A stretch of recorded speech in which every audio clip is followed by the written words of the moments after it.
Hello, and welcome to a look at the game Murder for the Amiga, a game that was released by US Gold.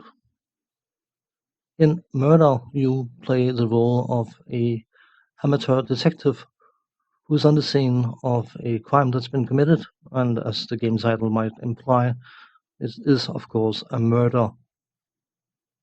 You have 2 hours before the official force arrives to take over the case, and those 2 hours you should spend trying to identify the killer, the murder weapon, motives, and what else might be relevant for the case.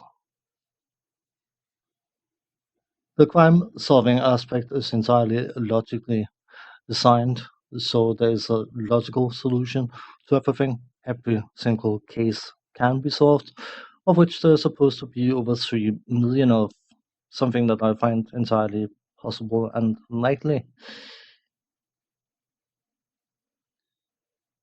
For the purpose of this video, I have solved the first case. I'd solved it already, so I knew what I was doing. So I have deliberately slowed down on certain uh, points in order to showcase the different elements of the game. But because of the nature of the video, I will go over the graphical side and sound before getting into actual gameplay. The graphics is entirely black and white, except for a few elements that are your notebook and other such things. And that is intentionally kept in black and white because of the noir feeling it adds to the game. Um, the graphics are nice, functional, but also a bit annoying because all male and female characters in the game screen look identical, which means that you can't easily identify one person or another. You basically have to click on them in order to find out who they are. Gets a bit annoying after a while. What sound is extremely limited. There's only a few tone setting sounds like dripping water, things like that, and of course sounds when items are being put down and things like that. Extremely limited, no music, no nothing. It is very bare boned in the sound department. Is it a distraction? I'd say so, yeah. Having some sort of moody theme run in the background would have been nice, but you can't have it all. You are not in direct control of your character. You have two interaction options when it comes to the game screen, and that is either move from room to room or investigate individual objects, people, and so on.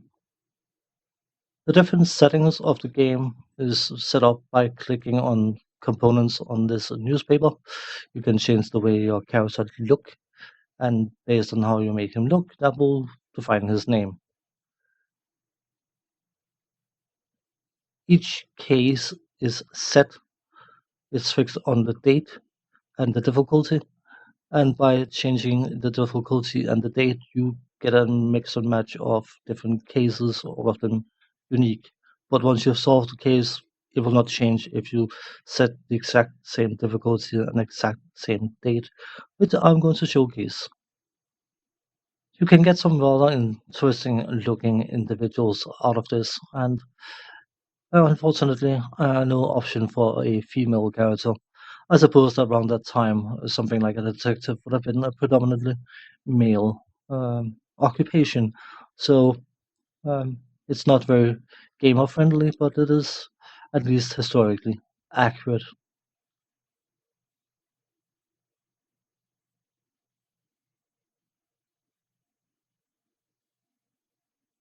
And change the location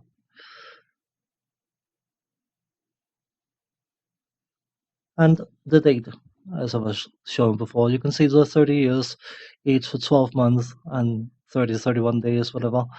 So there's quite a few cases to get your hands around. But we'll be switching back to the default setting and then run the game from there. So here we are, back to the default settings, and when start of the case is just a right click away. So prepare for a dramatic entrance into the case of the murder of person. It's going to be showcased in a few moments.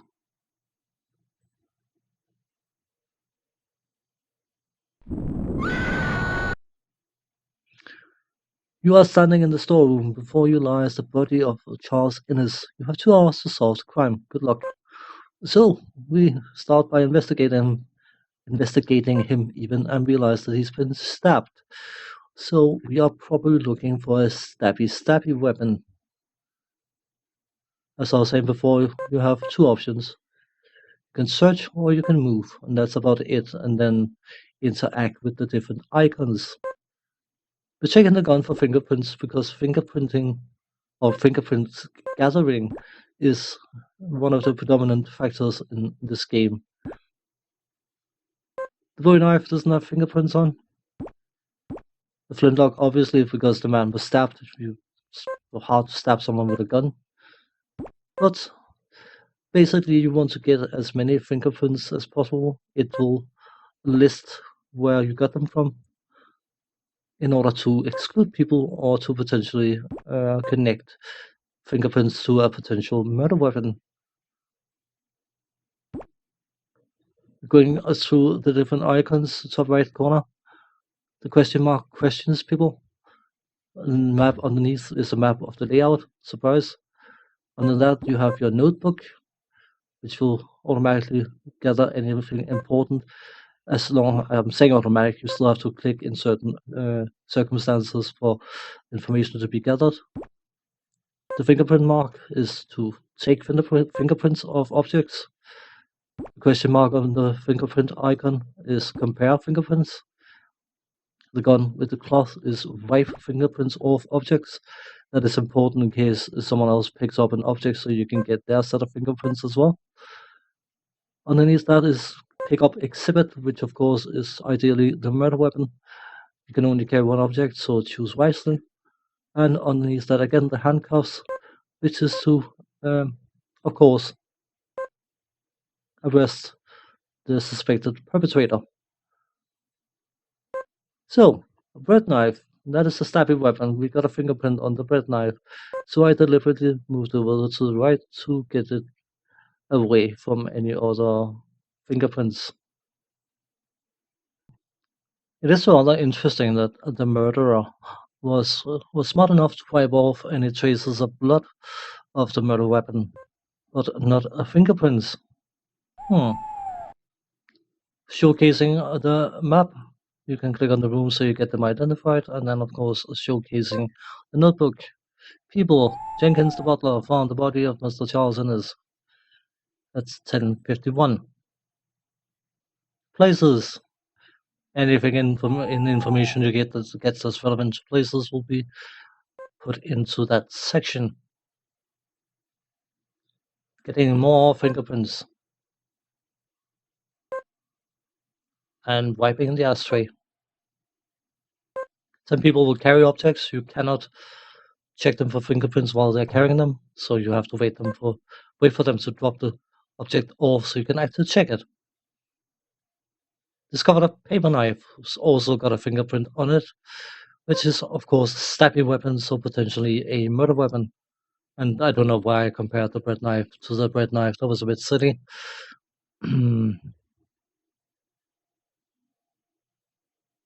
They are quite clearly not the same print though. So I think we can exclude whoever touched one would also have touched the other. The questioning interface is quite an elaborate part of the game. You can ask people about other individuals in relation to other individuals. It makes sense. Rooms, objects, people and objects, people and rooms, and people and their relations to each other. And at least for the lower difficulty level, after having asked bazillion questions that didn't get me anywhere, I start thinking, can we brute force this by asking about the victim's relation to other individuals? And it quickly turned out that yes, you can indeed brute force. When I started asking this person about any connection between the individual people, he said he didn't know Mr. Charles Innes that well. So, time to find someone who did, the butler. And suddenly he starts saying that, well, I think that Mr. Charles Innes was a good friend of, or rather fond of. And you can imagine it's just a question of going down the list to see if there was someone that Mr. Charles Innes wasn't doing too well with even. They will never answer questions about themselves, so that's the answer you'll get every single time. So basically, it is a bit cheap, but it worked. We got to Mrs. Diana Watson. Well, I think Mr. Charles Innes was blackmailing Mrs. Diana Watson. Hmm, I wonder how she would take that. She'd probably be overly happy about that, wouldn't she? So we reverse the question. How was she how does he think her relationship to Mr. Charles was is?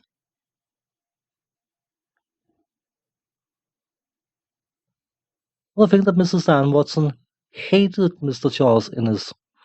Well, if that's not a motive, I double checked the story just to make sure. I don't think the game wants you to, but for my own satisfaction. And someone else said exactly the same thing, so there's your motive. Next step, of course, is to find out if Miss Dan Watson has been carrying an object with fingerprints on, that we can compare fingerprints to one of the murder weapons and see if they match. And if they do, then she is probably going to be the perpetrator in this case.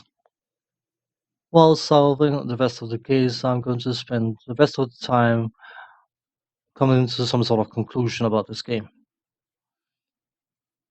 It has some sound ideas. The detection aspect of it is decent enough, but I think it's too sluggish. You spend an awful lot of time running around in the different mansions, houses, whatever, trying to look for fingerprints, trying to speak to people about who saw who saw whatever. It works. All the cases, I haven't tried all of them, of course, but I tried a few. They're going from the same concept and principle, but unless you're willing to spend the necessary time it takes to gather clues, gather information, exclude people, potentially false out red herrings and things like that, this game is going to be feeling extremely slow, extremely sluggish. I can appreciate the values of the game, but I found it too heavy. Once you solve the case, that's it. You don't get any super fanfare except for a newspaper headline. There's no score being kept. There's no nothing. It's just open up a case, try to solve it, and pat yourself on the back once you've done that. The game is definitely sound in concept, but as I said, I found it way too heavy going, and that is why it's getting a slot on Mediocre Monday. On that note, thanks for watching. Take care. See you next time. Bye bye for now.